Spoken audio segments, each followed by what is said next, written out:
I'm just upset because, like, I followed the guy who was in front of me who pulled over to the side. Yeah. Okay. Okay, all right. That's really rude. I'm sorry. All right. I'm just literally going home to my family. All right, listen, but just okay, but watch. I'm not getting in the car You because... have to, okay? Welcome back to the channel, everyone. Today, we're diving into an interesting interaction between law enforcement and a driver pulled over for suspicion of driving under the influence. We're going to walk through the situation, highlight key moments, and explore what happened from start to finish. Let's jump right in. The incident begins with a routine traffic stop. The officer approaches the vehicle and politely asks for the driver's license, registration, and insurance. The driver appears confused right from the start. The officer asks the driver if they know the person in the vehicle ahead. The driver explains they don't know them but pulled over because the other car did. Hello? Hi, Patrolman Blake Belmar, please have your license, registration, insurance. Who's this in front of you? You don't know who they are? No, I don't know them. I just pulled over because I saw them pulled over and I saw you behind. Oh, okay. That's a bit unusual behavior but doesn't seem too alarming yet. This is where things take a turn. The officer informs the driver that they blew through a stop sign and cut off another vehicle. The driver doesn't appear aware of this, which may be a red flag considering it's a clear traffic violation. The driver starts searching for their insurance information but seems to be stalling or struggling to. Yeah, do you know why I'm stopping you though? At 17th and Ocean, you blew the stop sign and cut a car off coming across the road? No. Okay. Okay, do you have your insurance and your license? Is that your ID? This is my... This is your new one? Yes, that's my New Jersey. Meanwhile, the officer asks a standard question. How much have you had to drink tonight? The driver responds that they only had one glass of wine about an hour ago. How much have you had to drink tonight?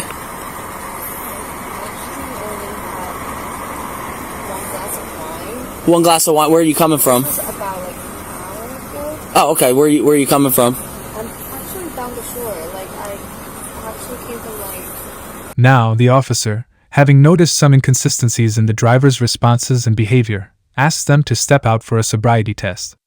The driver initially complies but expresses frustration, claiming they didn't do anything wrong. As we move through the field sobriety tests, it becomes clear that the driver is struggling to follow instructions. Do me a favor, can you shut your car off Yeah, for me and hand me the keys? We, You have the keys? yeah, of course, but I'm not gonna do that. That's like, why would I give you my keys? I'm going to ask you to step out.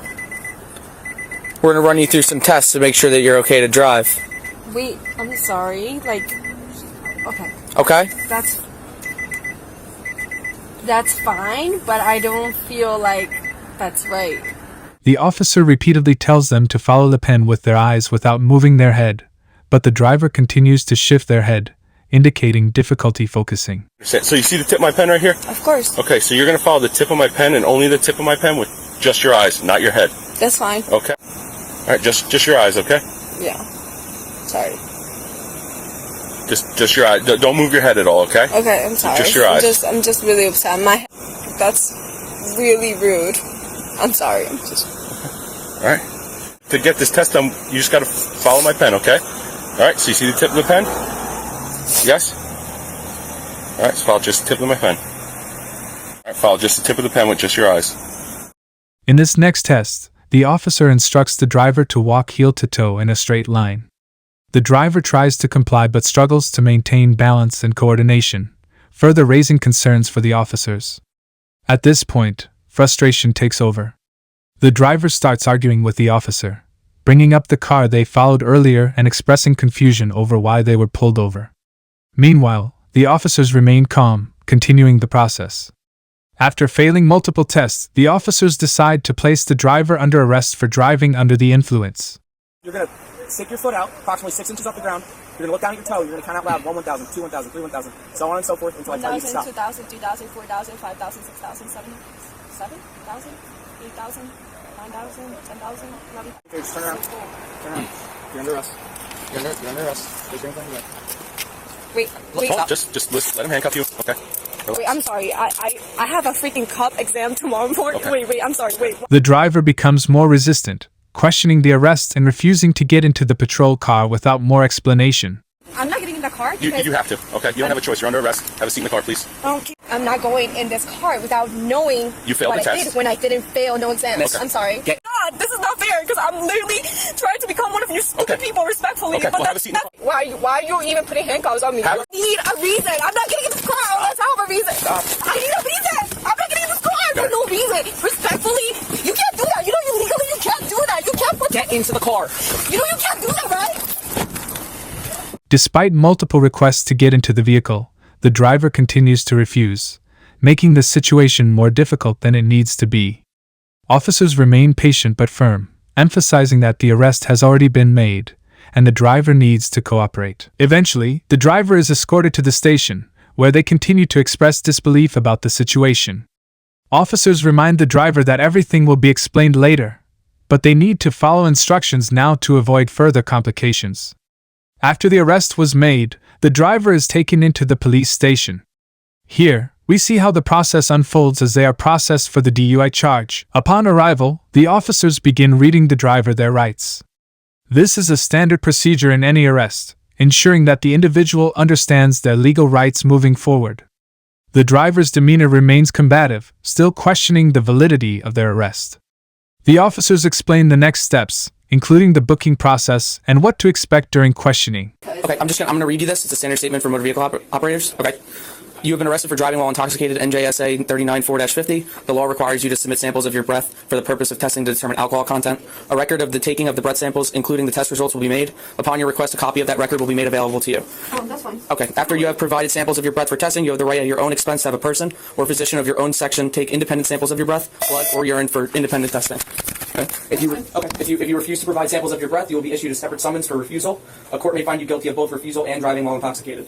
If a court finds you guilty of the refusal, you will be subject to various penalties, including license revocation of up to 20 years, a fine of up to $2,000, installation of an ignition interlock, and referral to an intoxicated driver resource. Initially, the driver faced several serious charges, including driving while intoxicated, refusal to submit to testing, failing to stop at a stop sign, reckless driving, careless driving, driving the wrong way on a one-way street. On January 24, 2024, the driver pled guilty to the DWI charge and the refusal to submit to testing. The other charges, failing to stop, reckless and careless driving, and driving the wrong way, were dismissed as part of the plea deal. While pleading guilty may have reduced the number of charges, the consequences of a DUI conviction still carry significant weight. It's crucial for viewers to understand that remaining calm and cooperative at this stage can significantly influence the outcome of the situation.